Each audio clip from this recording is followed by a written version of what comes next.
Samantala, good news sa mga consumer, inanunsyo ng DECORP ang pagbaba ng singil sa kuryente ngayong Oktubre. Makibalita tayo live kay Sandy Salvacio.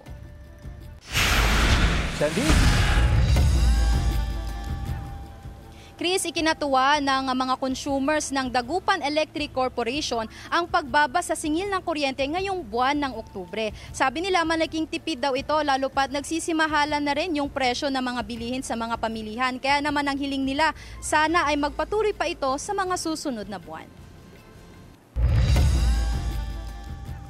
Bandang alas 11 kaninang umaga, maagang pumila ang ilang consumers sa tanggapan ng Dagupan Electric Corporation upang magbayad ng kanilang electric bill.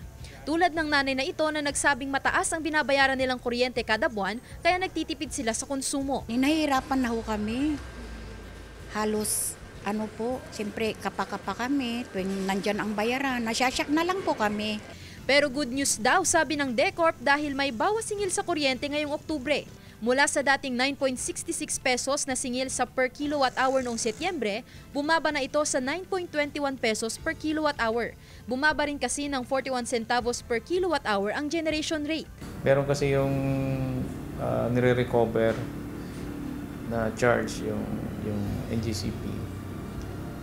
Gawa ito ng decision din ng ERC in their favor.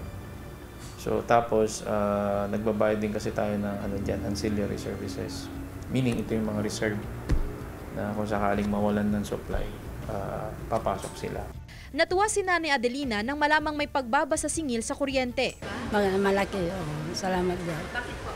Siyempre, hindi tumaas. Ayon pa sa DECORP, bumaba rin ang demand ng mga consumer sa kuryente nitong nakaraang linggo.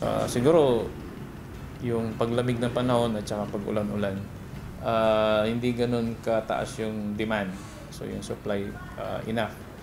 So kadalasan pagkaganyan ng demand and supply scenario, mababa yung generation charge.